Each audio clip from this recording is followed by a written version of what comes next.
Salut à tous et bienvenue sur Lidl Cuisine. Alors j'espère que vous allez bien et que vous n'avez pas trop froid. En tout cas, on va vous donner aujourd'hui une recette pour vous réchauffer justement. Et en plus, c'est une recette conviviale qui se partage. C'est la tartiflette mais revisitée. D'habitude, la tartiflette c'est sur une base de pommes de terre. Aujourd'hui, on va partir sur une base de butternut. Alors ça change tout au niveau du goût et de la texture dans la recette. C'est très fondant, vous allez voir. Et le petit côté sucré apporté par le butternut, un peu doux, eh ben, c'est très sympa avec le fromage. Donc je vous mets tous les ingrédients de la recette en description de la vidéo. Vous les retrouvez chez Lidl. Vous allez voir, il n'y a pas beaucoup d'ingrédients. C'est une recette très facile à faire. C'est parti.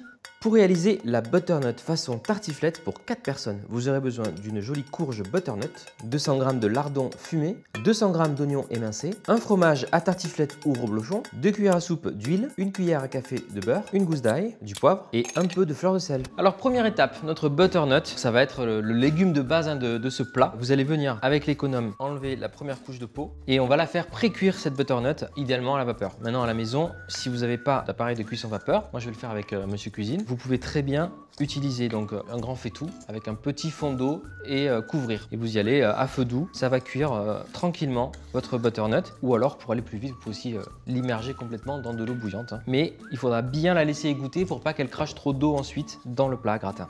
C'est parti pour la butternut. On va la couper en tranches. Voilà, on commence à voir ça. Jolie couleur se révéler. Voilà. Hop, un peu de force. Je vais la couper en deux comme ceci. Yes, ah bah dis donc elle est quasiment pleine hein. Si vous avez ce type d'économe, petite astuce qui va bien, c'est qu'on peut creuser la butternut facilement pour enlever les graines. Et ensuite, on va découper des tranches. Alors moi, je vous conseille pour cette recette de découper des tranches pas trop fines pour avoir de la texture hein, parce qu'on part sur une butternut cuite vapeur. Il faut quand même qu'il y ait un peu de texture pour venir remplacer la pomme de terre. Ensuite, vous allez couper votre butternut en tranches d'un demi-centimètre d'épaisseur. Alors là, vraiment, de travailler la butternut, ça me rappelle cet épisode qu'on a tourné à la rencontre des producteurs avec Jérôme. C'était près de Fort-Calquier. Si vous n'avez pas vu cet épisode, allez le voir, c'est vraiment génial. Vous voyez vraiment comment ça se passe, la culture de la butternut. C'est hyper intéressant. Ok, une fois que vous avez coupé votre butternut en tranches, comme je vous disais, on peut la mettre dans le panier d'un cuit-vapeur, tout simplement. Et c'est parti pour une vingtaine de minutes de cuisson, comme ça elle sera bien moelleuse. Parfait. On va continuer, on va faire revenir nos lardons fumés à la poêle. Donc je fais chauffer ma poêle, on va mettre, moi j'aime bien, alors on va utiliser la matière grasse des lardons, mais pour les avoir vraiment bien dorés et croustillants, j'aime bien jeter une petite noix de beurre et d'huile d'olive. Voilà le petit mélange qui va bien. C'est vraiment pour lancer la cuisson des lardons. Pendant ce temps, je vais pouvoir m'attaquer aux oignons. Donc c'est vrai que dans la tartiflette, c'est bien de mettre 2 beaux oignons. Mais vous allez voir, tout va se passer maintenant dans la poêle. Et ensuite, on fera gratiner au four avec le fromage. Alors, c'est parti pour les oignons. Je vais les éplucher et les émincer. Vous les émincez assez finement les oignons, vous les réservez pour l'instant dans un petit bol à côté. On peut utiliser des oignons jaunes ou des oignons blancs. J'aime beaucoup les oignons doux aussi dans cette recette.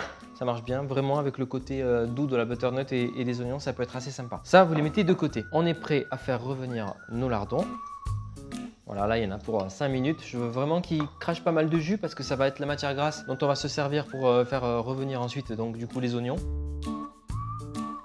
Voilà, là j'aime beaucoup, les lardons commencent à être dorés, c'est parfait. La butternut est cuite, elle est fondante mais elle se tient, hein, donc c'est ce qu'on cherchait. Les lardons là, bah, écoutez, ils sont bien dorés, je vais pouvoir ajouter les oignons. Allez, c'est parti. Directement dedans et on va les colorer, on va mélanger l'ensemble. On va profiter donc de la matière grasse hein, pour faire fondre les oignons et c'est important qu'ils soient vraiment bien fondants pour la recette. On va en profiter aussi pour assaisonner, donc je ne mettrai pas finalement de sel hein, dans la recette parce que les lardons sont assez salés. On va mettre un petit peu de poivre, voilà, et je vais utiliser un presse-ail, tiens hop, voilà, une petite gousse d'ail dessus aussi. On ajoute l'ail. Là c'est parti, je pense qu'il y en a pour près 8 minutes, hein, le temps de faire fondre les oignons. En tout cas ils sont déjà en train de se colorer et on est en train de décoller hein, tout ce qu'il y avait dans le fond de la poêle. Donc c'est parfait, ça va nous permettre d'avancer sur le dressage de notre tartiflette. On va prendre un petit plat à gratin qui va au four. On va prendre notre fromage à tartiflette hein, ou au blochon. On va venir couper des tranches. Ce qu'on peut s'amuser à faire dans cette tartiflette, c'est d'intercaler des tranches de fromage avec les tranches de butternut. Un peu comme on fait un tian par exemple, un tian de légumes, vous voyez, hop. Ça peut être sympa pour mettre dans le plat. Il ne me reste plus qu'à intégrer dans ce joli plat mes lardons et les oignons fondants. Voilà, donc je vais les intégrer entre des tranches hein, de façon un petit peu aléatoire. C'est vrai qu'en général, quand vous êtes sur de la pomme de terre, on fait revenir les pommes de terre en plus dans la poêle et on fait gratiner avec le fromage. Là, je vous conseille pas de le faire avec la butternut parce qu'elle est moins ferme quand même hein, que la pomme de terre. Là, c'est cool. On met les lardons, les oignons et en fait, l'idée, ça va être juste d'aller faire fondre hein, le fromage au four, gratiner un petit peu. Donc, il y en a vraiment pour pas longtemps. Allez, c'est parti pour 15-20 minutes de cuisson à 180 degrés.